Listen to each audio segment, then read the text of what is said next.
Good evening, everyone. Tonight we are fortunate to have an amazing individual, the man of the hour, our immediate past Region 8 District, our immediate past International Director, Roy Gagnon. I was fortunate to be in Roy's circle last year and found that he speaks from the heart, has incredible insight, and truly believes in branding and the phrase, get her done. Roy believes in sharing his passion on the importance of effective communication by helping individuals achieve excellence in communication, presentation, and leadership. His favorite quotes include, "The mind has exactly the same power as the hands, not merely to grasp the world, but to change it. Don't sweat the small things. One of the reasons why so few of us ever act instead of react it's because we are continuously stifling our deepest impulses. Challenge yourself to attain your goals and overcome your fears, no matter how small. It brings you closer to fulfilling your dreams, one step at a time. And lastly, get her done."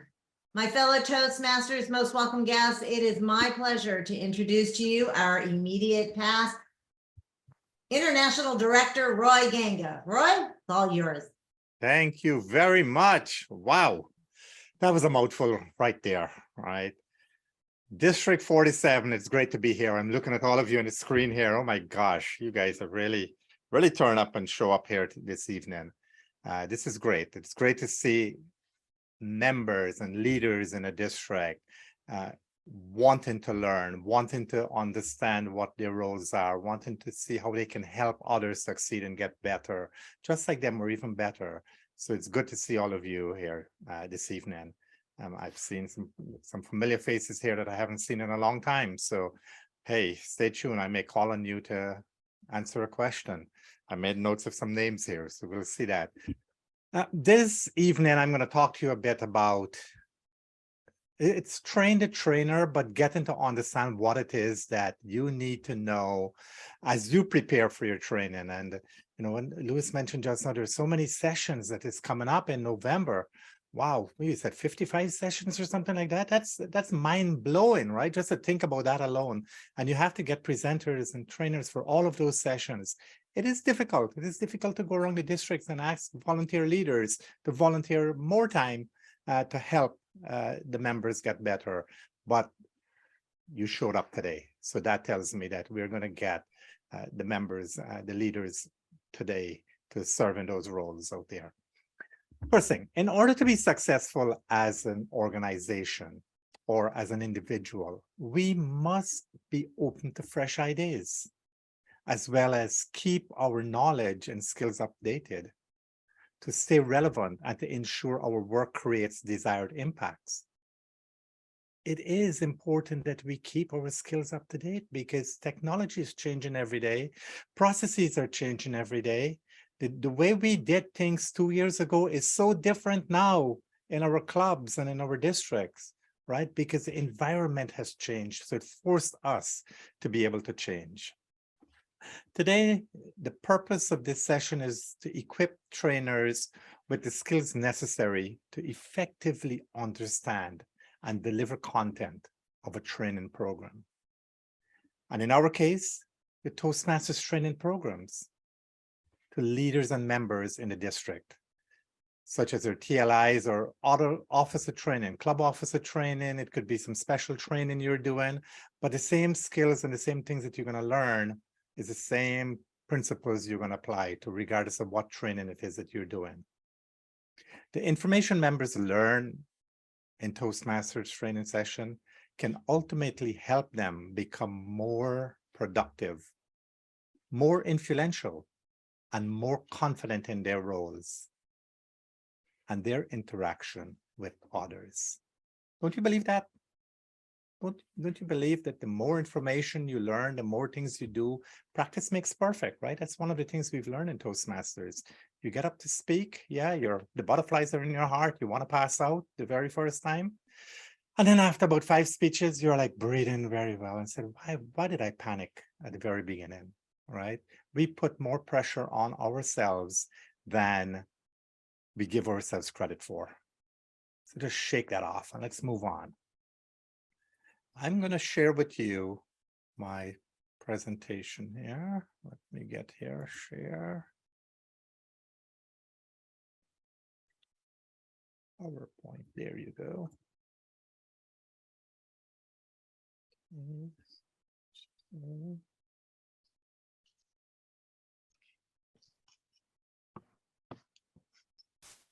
All right, you guys can all see that? Give me a thumbs up. We All can. right, good. Yeah, because now I can hardly see you guys, but that's okay. I don't need to see you guys. All right, so I talked about that. The agenda we're going to cover here today, the difference between a speaker versus a trainer, what makes a good trainer, know the material. And this, I'm going to stress a lot on this part of it, right? Know the material.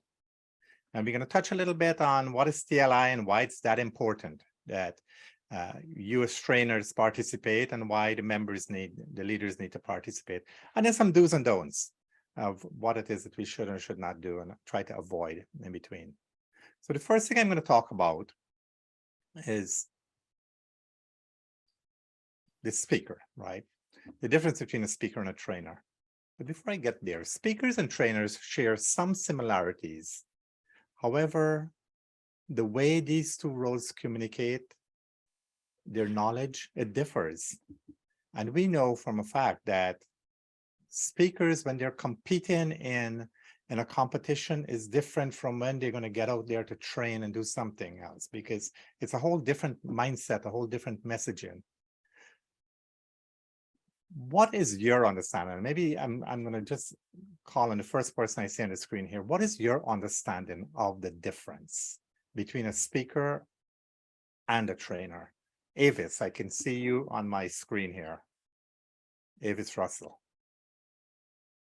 And don't be afraid. Say anything that comes to your mind, guys. You know, the first thing that comes to your mind, because that's how we learn. Okay. I think a speaker can speak from his or her heart, but a trainer needs to be knowledgeable, needs to be like an expert in the field to train in order to train or give the presentation. That's excellent. I think you probably saw my presentations, because as a speaker, we speak to an audience, right? We speak to an audience, we share our stories, we engage them with humor, hope that they're listening, right? Because many times we don't really focus on them too much, but we hope they're listening to us and being engaged with our story. That is important. And topics could be inspirational type messages, motivational, humorous, or simply just delivering a message to somebody. So that's what a speaker will do, right? We don't. Roy. Yes, sir. This is John Ramirez. Sorry, I'm Hi. Right. Hi. I had a statement, a comment, or just I wrote to start with thank you for your statement and how you're delivering this content. I joined Toastmasters recently, and I realized that until you just said it, I hadn't realized that I actually like the teaching aspect versus the speech aspect of Toastmasters. A lot of my speeches, I get a lot of great feedback, but for me, it wasn't fulfilling because I wasn't really trying to sway the audience. I was trying to more educate the audience or uplift, right? Or provide content of value add. So I really appreciate you making me just realize that. So from my perspective, I think that clicks for me now. Just knowing that that's an option. You got it there, because as you mentioned there, a trainer, on the other hand, help participants learn to develop new skills, right? So the trainer teaches, right? The perspective and the purpose is different. Yeah, training is the action of teaching a person specific skills or the type of behaviors we want them to emulate. It's about passing on learning and content, and provides information and activities to share and help retain that information. The trainer presents information in a way for the participants to learn, use discussion and group activities to enforce that learning. So the things that you're doing, you make sure that you can repeat and get them to understand and enforce that learning activity that you're doing. Take, for example, when you were at school, Let's think about this, right? When you're at school, your teacher presents information in a way for you to learn and develop new skills. Similarly, at work, trainers train employees on how to use new technology and understand best practices. So you see how they're connected there, and you're going to find throughout this presentation, I'm going to show some relationships of your Toastmasters experience and your professional career, how you can really intermingle them and make them better. So the same things happen in your work environment. You don't hear a teacher deliver a keynote presentation during class. That is unheard of, right? Because that's not their job, right? Their job is not to do that. Their job is to teach you. Oops.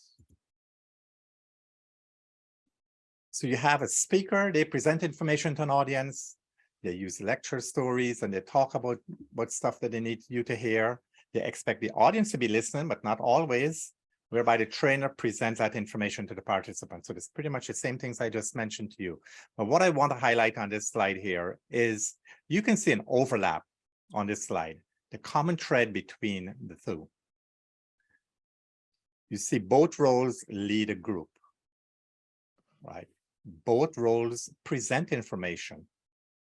Both roles must be prepared and understand the material they're presenting. Because as a speaker, you are leading because you're taking command of that audience. You must present something that you're aware of. You must be prepared. You just can't get up there and wing it. Some of us can do it, but for the majority, we have to prepare. What questions do you guys have at this time? Anybody? I have a question, please. Go ahead. I wanted to know, this is John Ramirez again. Yeah. So when we talk about preparing, right, we know our content, we know our material, we know what our intention for the delivery is, right, for the purpose for that specific topic or that discussion or that breakout series, right? Yep. What I've come to understand is like you being fluid enough to ask questions during your delivery makes it live, makes it fluid, right? So I've come to understand, I've had an experience where people don't appreciate that as much as I like to do it, right? Just to certain arenas, because I like the engagement. I don't like to talk to, I like to be talked with, right? Like the talk back, engaging. And that's why I thrive more in a face-to-face environment versus the virtual environment. So how do we personally just try to skill myself up, skill myself? How do I manage through that to be able to navigate? You're going to hear me talk a little bit about that later on, right? But the key thing to remember here is that you don't want to go through a lot of information before you start asking questions. I've been in sessions where folks said, okay, hold all your questions for the end. That's okay. Hold all your questions for the end, but it depends on how long that session is. Will the presenter, will the trainer have the opportunity to answer all your questions? But if there's burning questions, and in my case, if there's burning questions that people have, I want them to ask it. And if it's something I feel that I have later on in my presentation, I would tell them to hold off a little bit. If it's something I feel I need to answer right away because it's going to be in the best interest of everybody, I will. Or I would tell them, let's hold it towards the end to make it work. But you need to keep them engaged, right? Because that is what we do. When you are preparing for your training, don't feel you have to give a 5 to 7 minute speech.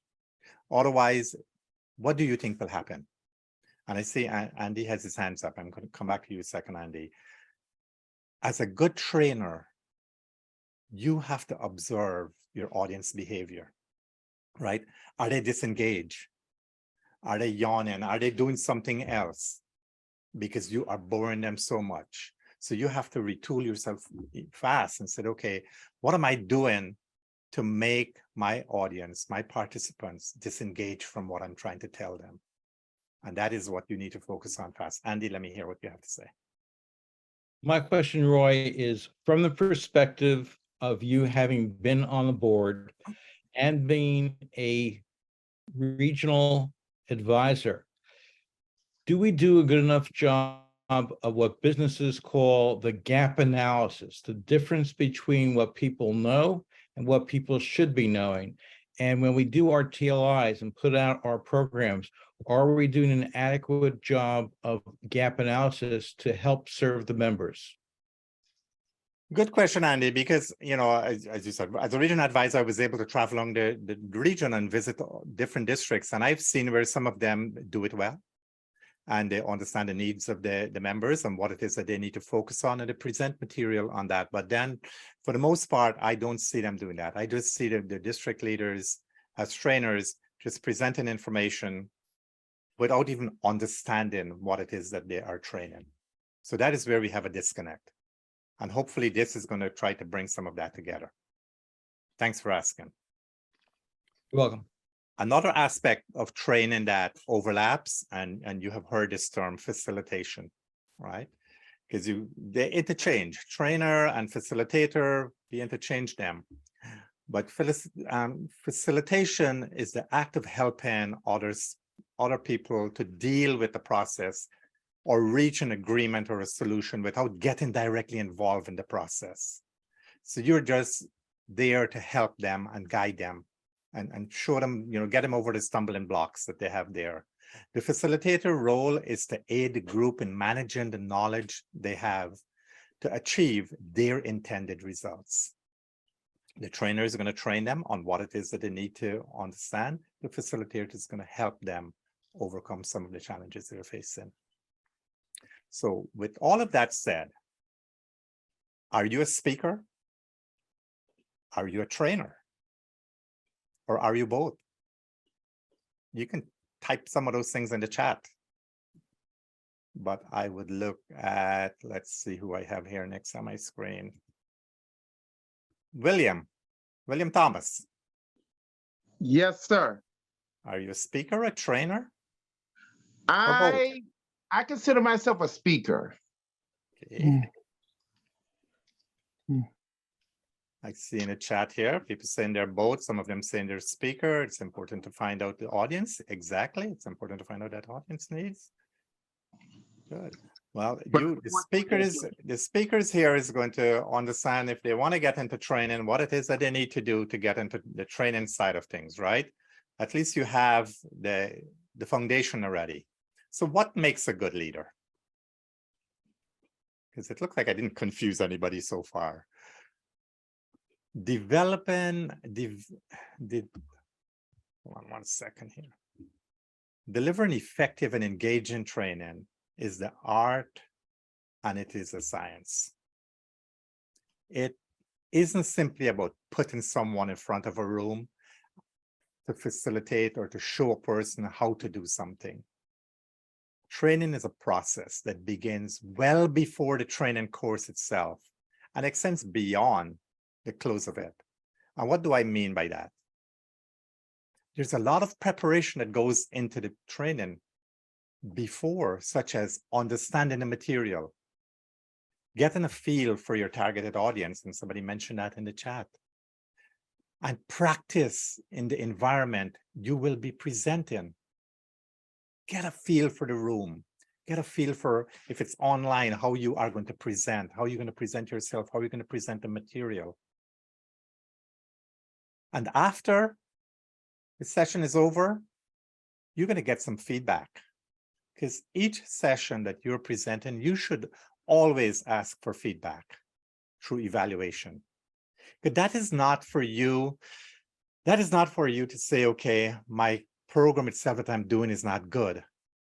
But the feedback, use it, read the information. It's just like an evaluation that you get in Toastmasters club meeting. Review the assessment. Restructure your presentation based on the feedback and reassess the needs. Is it still relevant? Do I need to make some changes? Do I need to make some changes in the way I present? So use the information to have there so that you can better yourself the next time. So every trainer needs two different sets of skills and knowledge.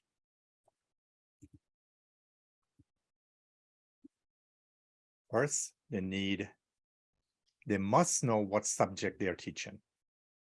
Right? So I can't just come to somebody and say, hey, I would like you to present the art of effective communication next week. And you're going to look at me and say, well, I can't even spell the art of effective communication, much less train on it. So understand what it is that you're committing yourself to do. When you present the information that you know on the subject you're teaching, that is a content-related expertise. So you need to understand the content that you're going to be presenting. Next, the trainer must know how to convey the information to the participants. And that is the instruction experience, the expertise you bring to that. So how do you present the content that you're aware of? However, we know for a fact in practice, that is not always the case, right? For example, again, I'm going to use this teacher analogy. When a teacher is hired to train adult students, he or she needs both of these skills, right? They need to understand the content and they need to know how to present it. The problem is that the teacher masters the subject matter expert. They're a subject matter expert and has the required experience, but hasn't been trained on how best to convey the theory. I don't know how many of you are teachers in here, right? But you know how to teach. You study that, you understand, you know everything how to do it, but it's very difficult to train how best to convey that theory. The school assumes that teachers, after having been exposed to so many learning experiences, have learned how people learn by looking at others, looking at how other instructors taught. But usually these skills are taught by the traditional lecturing style. And again, all of you have seen that, right? Where people get up there and they just lecture to you and you are bored to death by the time they finish there. That isn't interactive at all. Interactive communication, interactive leadership is very effective for various learning styles. And our Toastmasters training program, we have an interactive style. By engaging the participants, we don't lecture to them. So at your TLIs, when you're doing that, be cognizant of that. Don't stand up there and lecture to the participants. Get them involved, get folks involved in your presentation. Let's understand how or who we will be training, right? Who will we be training? We'll be training all adults. Adults learn different from the way children learn. Trainers need to understand adult learning principles and be able to engage their learners. Let me see here.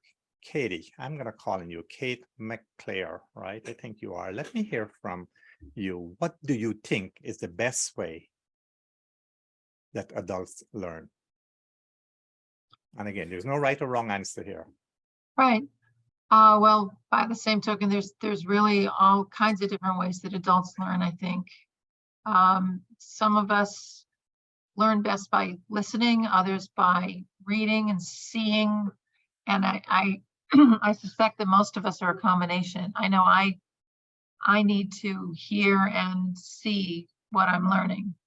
But I think one thing that probably everybody needs when they're adult is engagement in the process, so that the as you say, it's not a lecture, but it involves the student.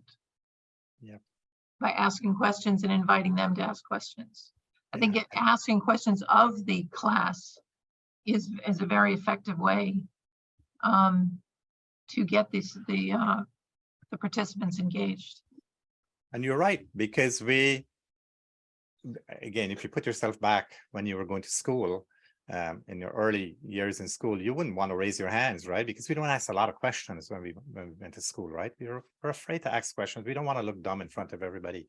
But adults are different, because adults try to know the why. They want to know the why. Why am I doing something? Why am I here? Why are you telling me that I have to go to TLI? So we want to understand that purpose before they commit to learning. So we need to provide a clear definition on why the training is important. Why is it that we expect them to be there? And how they will incorporate this in their daily lives. So we want to connect the dots for them, right? And we have heard over the past few years, Toastmasters have the present my why, tell me why, right? What is your why? So this is what adults want. Why am I doing something? You always hear that. The next thing we want to do is adults often try to draw a connection between what they're learning and specific problems in their day-to-day lives. So if you can connect the dots there again and let them see, okay, what it is that I'm doing, provide real-life examples on how they can connect what is being shared to their real life. And personal stories are helpful. We'll talk a little bit about how you can engage somebody, and I know we're going to talk a little bit more too of how you, when you ask questions and how you interject humor and your personal stories in there. Adults also like to feel, they like to feel competent and self-directed, right? They don't want to be sitting there saying, hey, I'm in this session here and I have no clue what you're talking about. No, they want to be engaged. So involve them in different discussion groups where each group may have a different focus. This way, the participants feel comfortable sharing their ideas and they're more empowered. They feel more empowered and they feel more relaxed that they can share ideas. By sharing insightful information, adults are able to learn from each other and with each other. So when you start sharing that information, you tend to see people start listening. So allow them to participate in brainstorming sessions where they can use their experience. Engage everybody in your training. Adults like to feel good about themselves, right? Hey, we all want to feel good about ourselves as we learn new information. So praise participants. You know, we love that pat on the back. I know a lot of people say, no, I don't like to be recognized and whatever. But deep down inside, yeah, when somebody pat us on the back and shout our names out, we feel good inside. So just like how you like it, others like it. So praise the participants when they contribute ideas and answer questions. Also recognize and appreciate the participants' contribution. Build their self-confidence and keep them motivated.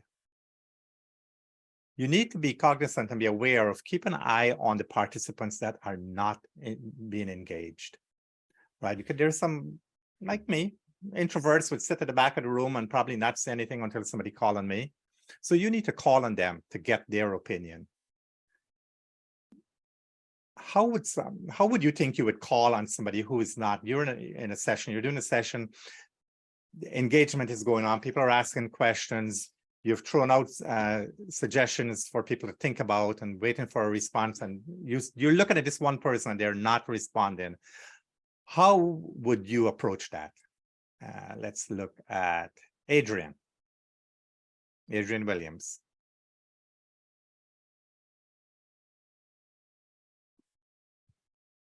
All right, Adrian, you're on mute. So Adrian is one we need to call out then, right? Yeah, you're still on mute. Okay, the next person below you then is David. Oh, Adrian is up there. Come on, Adrian. I think she went off now. All right, David, B-O-R-E, Bernstein. Good evening, everyone. Hello. May you repeat the question for me? The question is, how will you engage somebody? How will you call on somebody if they're not being engaged in your session? That's an interesting one. I feel like one's a little different. I don't want to like just call people out and just like put them on the spot. I don't think that would be a positive and supportive. Maybe try to change the questions like you mentioned a little bit earlier and try to maybe change the pace. We see some people not engaging, maybe try to change the subject, or maybe have someone around them try to converse so they could just be more around the active person, I think. But that's something I personally have trouble with, honestly. So that's something I feel like will be just always a learning process, at least for me. Okay, I'll give you some Roy, tips. if I can share in this open space that you've created, I've found for me to be successful is to connect with the audience, right? As I'm speaking, introducing myself and sharing some of my content, I'm making eye contact with everyone, right? So I'm looking to see where the rapport can be built and then kind of go back when I have a question. That's a thought-provoking question to get them to engage, right? Because for me, it's about engagement. Because once we create engagement, then we can create rapport. And then we know that you're intrinsically want to learn the material. That's why you're there. Yeah. So now it's, can we deliver the material so you can receive it? Yeah, so you're building that relationship I as share it that. happens, that has happened there. So when you see somebody sitting back, you know how to approach them. Louis. I In like real the time, way that yeah. you presented and asked a question earlier, and I forget who you asked the question of, but they were kind of mute, frozen in time, and you made the statement, there's no right or wrong answer. It's whatever you want to come up with. And then that individual came up with an answer. So you put them at ease by letting them know it's okay, whatever you say. We're just brainstorming here. And I think that's really important. If we're going to put somebody on the hot seat and call their name out and say, Jane, what do you think about this? Make sure that we tell them it's okay, whatever you come up with, it's okay. This is an open area. It's a safe space. So I loved when you said that. Thank you. Yeah, and that is what we need to do. We need to make sure that we don't humiliate anybody during the process, right? Ishanul Karim. Yeah, hi. Yeah, this is Esanul. I'm from Riverwalk Toastmasters. And, I would rather in a group setting, rather than ask question and putting in a awkward spot, I would prefer to just maybe engage with, just say, what do you think? What's your idea? Like a comment, put your comment, place your comment about it, rather than asking specific questions, not to put embarrassing or her. Right. So something simple as like, hey, David, I know you are listening attentively because I can see you listening attentively to the discussion. What are your thoughts on the subject?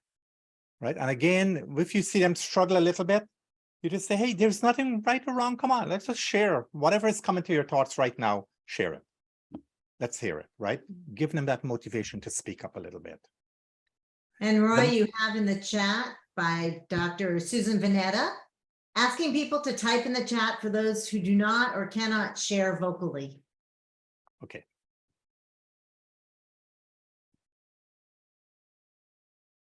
Yep. And you have one more question with Tiffany Ellis. If you can read a question for me. Tiffany, you had your hand raised. Yes, ma'am. Good evening once again. I find usually if persons don't respond, if it's something that relates to me, I kind of use myself as an example, because a lot of people feel intimidated or feel shy, feel like they're the only one that's doing this or the only one that goes through that. So if you use yourself as an example, it kind of breaks the ice a little bit and it gets them to open up even more. Exactly. Just, yeah, use yourself. Let people know that you're vulnerable as well, right? And let them see that authentic side of you. The more involved adults get in their learning process, the more likely they will remember and use these skills as they learn things to get there. The other thing we want to keep in our mind is effective trainers will have a strong command of the skills in the areas of time management. That is, they would know how much time they have and what they need to prepare for and put there. Out there, how much questions they can respond to in order to keep it tight within the schedule that they have. The ability to handle group dynamics. You may have some hostile people in your audience. Something you say may just disturb somebody, and you have to know how to handle that, right? If you can't handle a situation where there's a disruptive person, then identify somebody in your audience ahead of time who can take care of that for you, right? So you don't have to worry about it. So, and I know, like, I'm going to use a deck deck meetings, for example. If you're in a deck meeting and one of the leaders in your deck meeting is being disruptive, guess who has the authority to talk to that person and escort them outside for a while until they cool down? What we used to call the logistics manager, the sergeant at arms, right? So that leaves the district leaders out of that situation so they can continue with their presentation.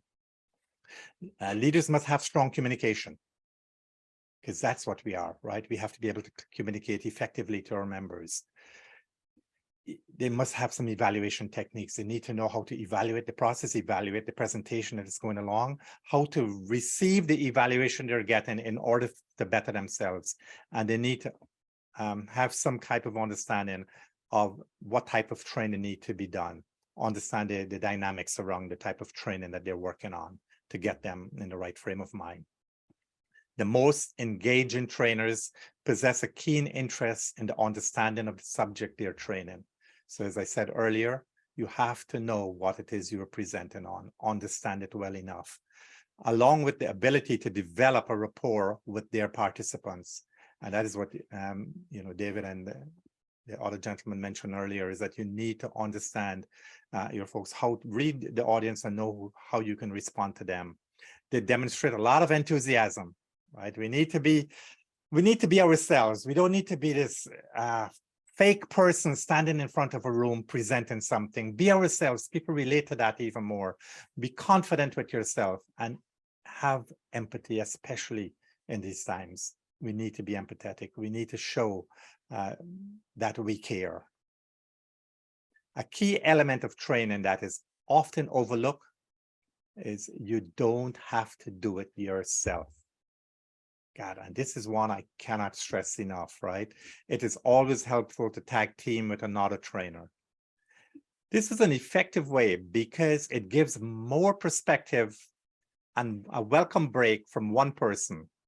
So if you're going to do that, if you're going to tag team with others, break it up where one person may do the first 2 agenda items, then other person present the other 2 agenda items, and you rotate it in such a way so that everybody gets a good break. I know for a fact that the district leaders, when they go through training, that is what we do.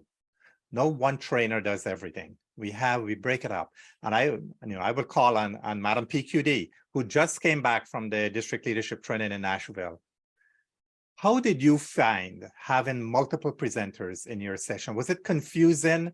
Was it effective? And be honest with us. No, actually, I enjoyed it. And the reason why is sometimes you really resonate with one speaker, but maybe not the other. And so if I found someone that I didn't necessarily resonate with, it was amazing how the next speaker was just off the charts, because not all personalities are going to resonate with all of us. So I thought that they did a really good job mixing up the personalities of the various speakers and so forth when we did the individual training. So I really enjoyed having the multiples. I was not confused. Yeah. And another thing this does, before I come to you, William, this is a good practice because on one day or the day of the training, something can happen. We know this for a fact, right? We've seen it many times where, something out of the blues happen. They say Murphy shows up, right? That will prevent a trainer from showing up. And instead of having to cancel that training, if you were tag teaming with somebody, that other person can step in and complete the training. So you don't have to cancel it. William. I was going to speak on what you talked about, people disruptions. I was teaching at a TOI, and I had a person who I was teaching the secretary class. And I had this one person, I won't say what they said, but it was foul language and other things. And I just said, excuse me, I know you have things you want to say. We'll get to that later. I said something to that effect, and that shut them completely down. They just looked at me with a, huh? Yeah. And sometimes we run into situations like that, but we have to make sure that we can take action immediately. Oops, where did I go?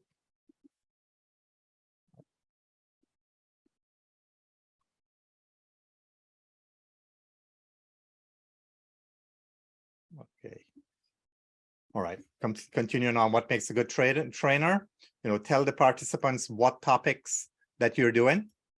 And this is just like evaluation, right? And this is one thing I like to tell people as well. Just like the evaluation that we do.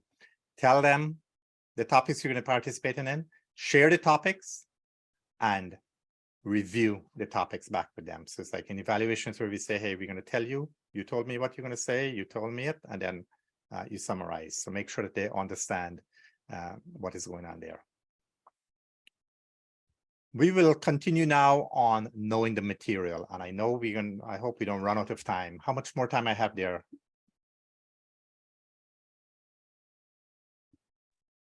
Approximately 15 minutes. Okay, yeah, I'll get through this. Roy, may I make a comment? Yes.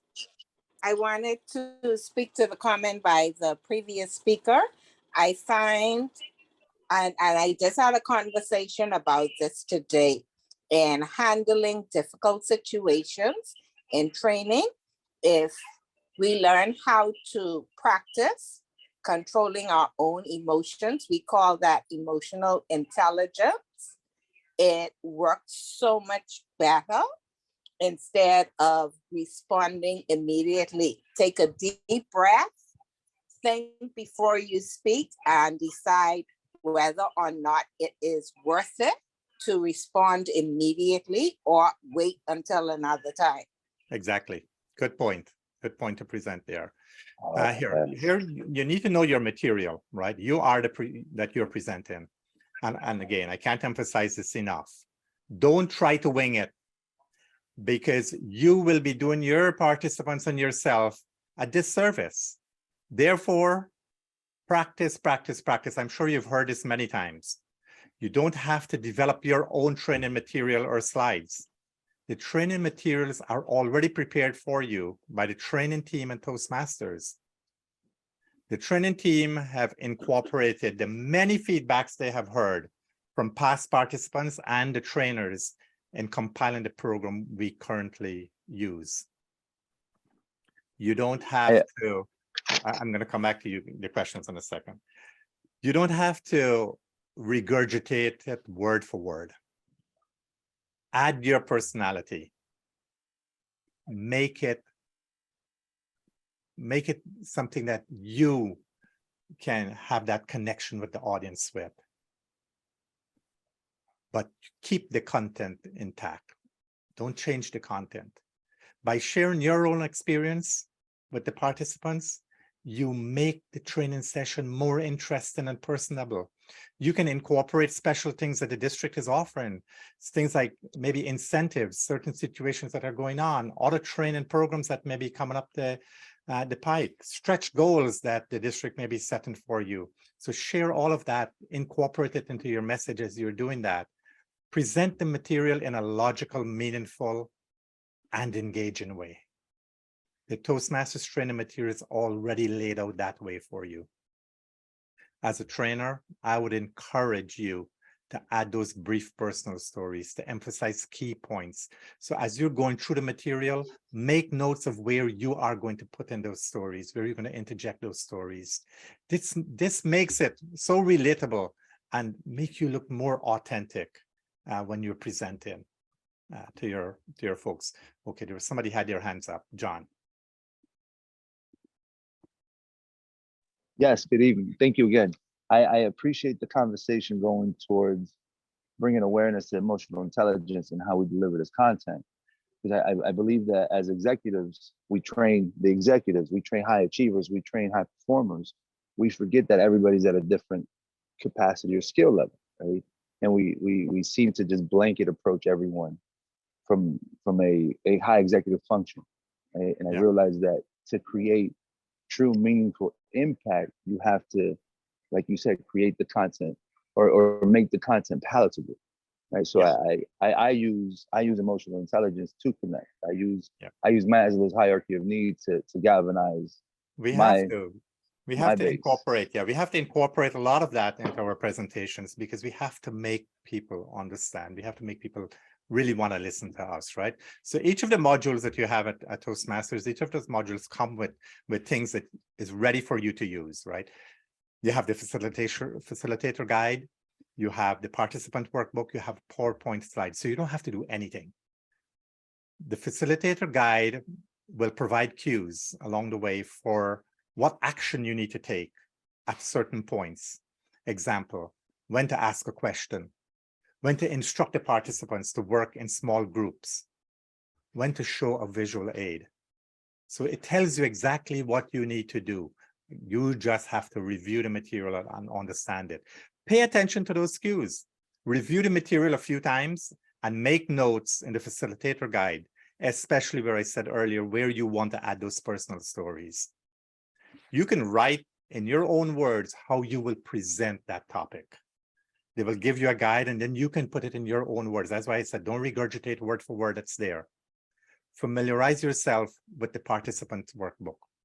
And the reason I'm saying this is because there will be times when you will instruct the participant to go to, let's say, page 10 in their workbook, or they may have a question. If you're not familiar with what they're looking at, it might be difficult for you to answer that question.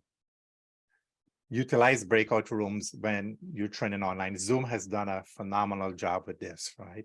So utilize those breakout rooms for interactive sessions. And for in-person, if you're having in-person trainings, have small group discussions. They will have the same interaction that you will do in a breakout room. So make sure you utilize those group discussions. I'm going to keep the question limited here. So what questions or comments do you have for me at this time before we move on? So Toastmaster Dennison Balfour said, or Distinguished Toastmaster Dennison Balfour, always have a backup plan and always have extra supplies on hand. This helps so much when things go wrong. Yeah. I will show you an example of what I'm talking about in the cues and see in the facilitator guide. I hope you can see it. Well, before I get there, there are some resources that you need to look at. If you don't know where to find these resources, go to Toastmasters International Club Officer Training, and you will find everything that you need to know for club officer training. Not only the specific officer roles, but additional material, additional training material that you can use, not only at a TLI, but other subsequent trainings that you need to do as well, right? So here's an example of the cues that I'm talking about. On the left, you see that there is eight items listed there. And in those 8, I don't know if you can see it clear, but when you open one of the facilitator guides, you're going to see it. They're common verbs used to explain what it is that we're going to do, the action we're going to take. The icons below is pretty much the action icon. On the right, there are examples of how the icons are displayed. So if you notice at the top, get there, move this out to the way. So at the top, it pretty much tells you, okay, I'm going to be presenting, I need to show something. Then there's 2 people there that talks about, it looks like, okay, here's a group discussion that's going to happen. So each icon is going to display to tell you exactly where in your presentation you need to have each of these things happen. So you don't even have to worry about that. It's there. Just utilize the information. As I said, all you need to do is make it yours. Let's get to the TLI part of it, right? Because that is one that sometimes I get, it makes me feel so antsy when I hear people talk about TLI. Effective training for a club officer is one of the most critical parts of a district mission. Without properly trained officers, clubs find it difficult or they cannot meet the members' needs or introduce the benefits of Toastmasters to others, because if they don't know it, they can't share it. Club training is also vital to leadership development and is an integral part of members' journey, because as new members come on board, they see what the club officers are doing and they may want to be a club officer. But if you see a club officer don't know what they're doing, do you think the members are going to want to follow them? No, they would not. So they need to understand what is going on. They need to attend the training. So this is where TLI comes into play. And TLI, I'm sure all of you know, Toastmasters Leadership Institute. There's nothing if and buts about it. We have, some people call it, some districts I hear, they said club officer training, COTs. But TLI is a bigger part of it, where the majority of the training is happening at a TLI. Toastmasters Leadership Institute is where the district conducts training for all club officers and any member who wants to attend. It is not limited to officers only, because there's so many other things that other members can learn as well, especially if somebody wants to be an officer. They can attend and hear what it is that's going on. It is the official forum for officer training, which is held twice a year, usually between June, August, which is round 1, and again between November and February, which is round 2. Why is TLI this important? First, it is a requirement for the club success on the Distinguished Club program. And I'm sure all of you know this, right? And I'm sure if I ask you what goal it is, all of you are going to shout out goal number 9. Because please know that that is what it refers to. Just like in your professional career, where you have objectives and goals to achieve, clubs and districts have goals that they need to achieve as well. Clubs with officers attending training receive credit towards the training goal in the Distinguished Club program. If they don't attend, they will not get training. Now, how many, let me see who is on the screen here that didn't talk yet, but, or maybe then somebody just tell me how many, what's the minimum amount of officers that must be trained in order for the club to receive credit? Type it in the chat. Somebody answer there. Training period. Yeah, 4 per training period. And do we really want to settle for 4 when the club have 7 officers? Come on. So that means only 4 people know what's going on. What happened to the others? They wouldn't know, right? They wouldn't know what their roles are. So we want to encourage everybody to attend, every officer to. We need to make that clear at the elections, right? Or when a member put their name in to run for a club office, we got to let them know right up. It is a requirement. It's an expectation that you attend the club officer training twice a year. My observation over the Membership years. orientation and interviews too. Exactly. Everywhere we can tell them, let's tell them. Because my observation over the years have shown that clubs with trained officers are more successful. And each of you can attest to that, right? The reason being the officers have taken a more vested interest in their club success. They understand what is needed by attending TLI. And at the district level, I don't think officers training is finished there, because at the district level, I have observed if 80% or more clubs within the district have their officers trained, the district will be successful, or likely chances of the district being successful, right? They're not going to be struggling because the clubs know what they're doing. They're doing a good job of training the club leaders. The leaders are helping their clubs be successful. The district is going to reap that benefit. This is the one that gets to me, right? Questions have been asked many times or been raised many times by some club leaders. Why do I need to attend the second round? You know, officer training. I already attended the first round and attended several TLIs in the past. Why do I need to attend again? Tiffany, can you answer that one? Can you tell me why we need to attend? Yes, good evening again. What I have learned is that everyone teaches different. And every time you go to a TLI training, you learn something that you may have missed the last time, or you may learn something new.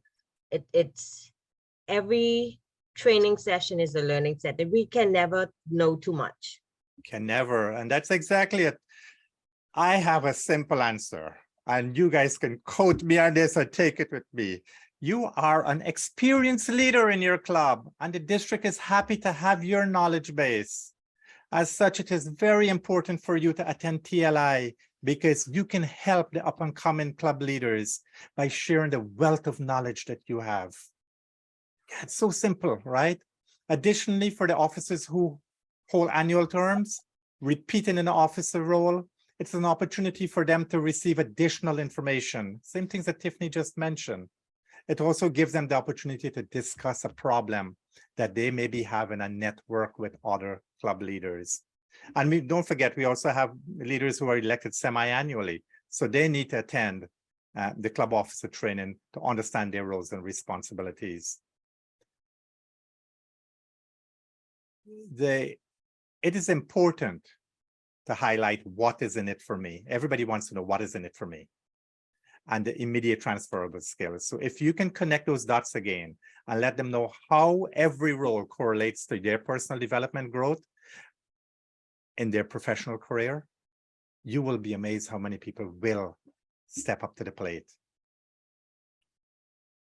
And finally, let me get to the do's and don'ts part of this. Simple things that I just want you to remember. Do share your experience.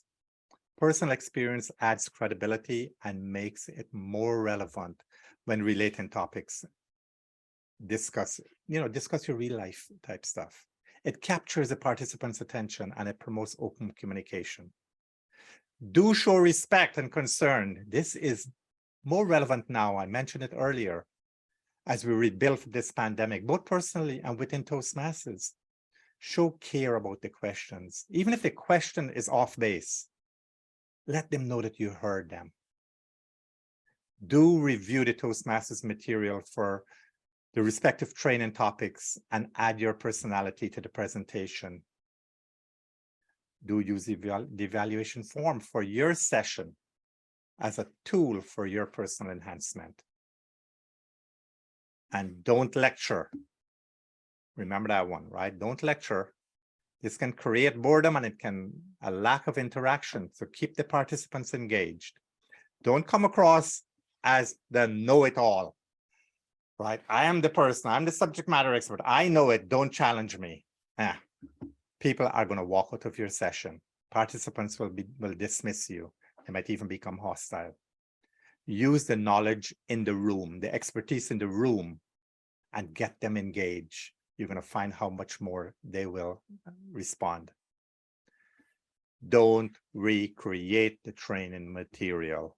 Please, please, please don't waste time recreating the training material. It's there for you.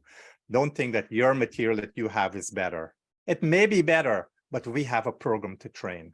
We have to be consistent. So let's use the material that the training team spent a lot of time putting together in here. What I know we are at the end of the hour. An hour went by so fast.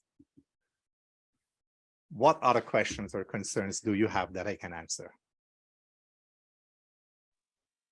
I want to say thank you so much for the information and the share of information and knowledge that was raised and was shared here today. Thank you so much. I look forward to completing and continuing this. This was very, very beneficial for me and in my life and what I'm doing. So thank you again, Roy. Thank you for everybody that was involved in putting this together. Thank you so much. Everyone have a great evening. I just want to say this to you, Roy. Great presentation. Loved it. It was great seeing you again. You always bring the enthusiasm and the passion to whatever you do. And I really appreciate you, my brother. Thank you. All righty then, let's go ahead and give Roy, our past international director, lots of hearts. We so appreciate all that you brought to the table. Amazing. Thank you so very much for being here. I also see that we had our Division C director, David Borenstein, who came on just a couple of minutes after I had the opportunity to introduce. So David, give a wave there. And I do want to tell you a little bit about events are coming up. So if we can all stay for just a couple of moments, I'm excited because this leads right into everything else that we're doing. Let me see here. Hold on one sec.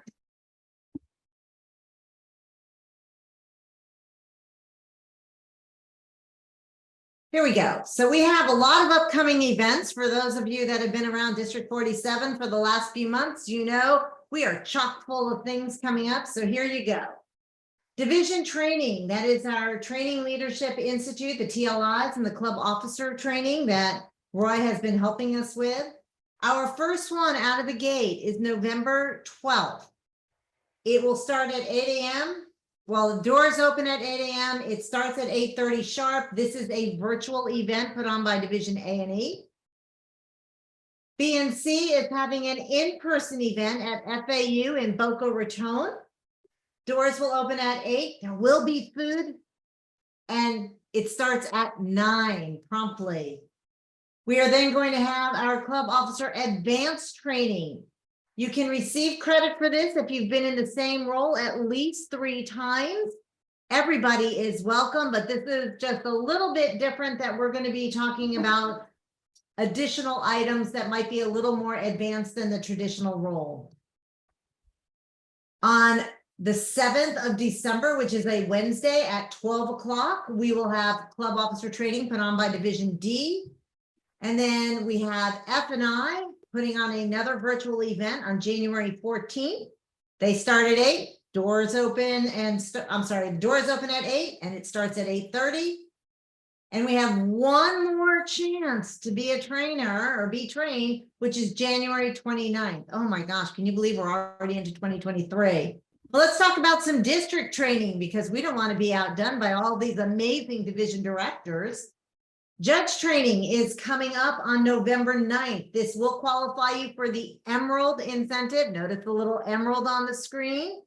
So we want to make sure all of our members know how to be a judge. And even if you're a contestant, you want to know what the judges are looking at. We are so honored on November 17th to have our international director from District 47 who will be talking about unleashing your leadership. This is going to be amazing. And there's some additional training because you asked for it. November 8th, we will have a pathways training. This is not just necessarily base camp. This will be pathways. I encourage you to have your members get involved. Backed by popular demand on January 7th, we will have speed mentoring. And we will have one more training before the area contest on January 11th. We're going to have a judge and Zoom training through breakout rooms. So you go into one and then you can choose which one you really want to work with. And we still have things in the works. We are working on a member orientation with tips on having a successful onboarding of your members by Distinguished Toastmasters, CCSU. And we are also having All About the Members, which is presented by Distinguished Toastmaster, past International Director, Pat Johnson. And lastly, we have our hybrid, if I spelled annual right, annual conference, April 21st to the 23rd in Fort Lauderdale. So there are some amazing things going on. We want to make sure that you are all aware of this. And I can't thank you enough, Roy, for being here. This was really important to me. Thank you to everybody for attending. And I would like our district director, Distinguished Toastmaster Austin Canonica, to bring us home, sir. Woo! Thank you so much to our program quality director, Distinguished Toastmaster Lois Margolin. And let's give Lois a round of applause, everybody, for putting this together and for giving us all of the information about those events and getting all the information out. Really wonderful job.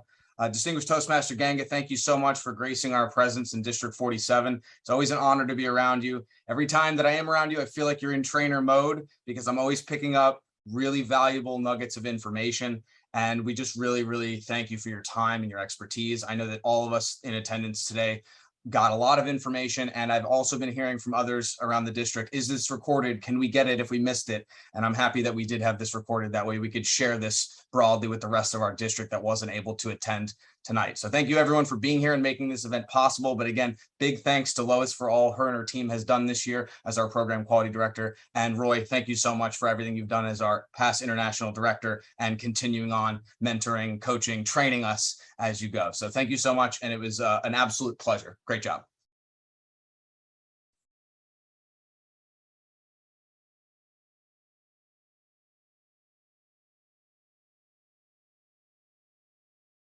Oh, you're muted, Lois. You're on mute. You're still on mute. You were muted, Lois. After I concluded, we didn't hear anything you said. Yeah. I put links in the chat if you wanted to go ahead. Whoops, I put the trainer, but I put all the links in the chat if you want to go ahead and copy them and register. Otherwise, you should have gotten an email, important updates from District 47 with lots of registration links in it. So we're excited. Division directors are feverishly putting together their agenda, and they will have your name as a potential speaker. So thank you so much for being here.